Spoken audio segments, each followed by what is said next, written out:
তো বন্ধুরা কেমন আছো সবাই? আশা করি ভালোই আছো। আর আমরা খুব ভালো আছি। এখানে আছি মিষ্টি দিদি, এখানে আছে যে কালী দিদি। আর ভিডিওটা করা এই জন্য যে কত কত মানুষ বলে আমাদের কোনো ফেস ভ্যালু নেই। তা আমাদের ফেস ভ্যালুতে কী হবে? ফেস ভ্যালু দিয়ে কি জল দিয়ে ধুয়ে খাবো? কর্ম না করলে টাকা ইনকাম হবে না, টাকা ইনকাম না হলে ঘোরা হবে না। তো যারা বলে আমার নাকি বিশাল বিশাল ফেস ভ্যালু, তা ফেস ভ্যালু নিয়ে কি ধুয়ে দিয়ে কি জল খাওয়া হবে? আর ফেস ভ্যালুতে কী হবে? সেই যদি লোকের কাছে অপমান, মানে চট থাপ্পড় এগুলো খেতে হয়, তাহলে আর ফেস ভ্যালুতে কী লাভ? সবার কাছে একটাই কামনা করি যে আমার ফেস ভ্যালু দরকার নেই। মানুষের কাছে চেনা পরিচয় একটা মানে পরিচিতি পেয়েছি, মুখটাকে মানুষ চিনে গেছে যে মিষ্টিদি কালিদি।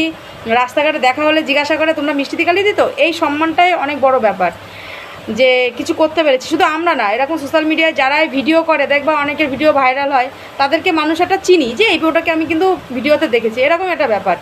তো ফেস ভ্যালু বেশি করো না। ফেস ভ্যালু কিন্তু একেবারে মানে কি বলবো, জায়গা মতো পড়লে একদম জায়গায় চলে যাবে ফেস ভ্যালু। তো যাই হোক, কেউ কিছু মাইন্ড করো না।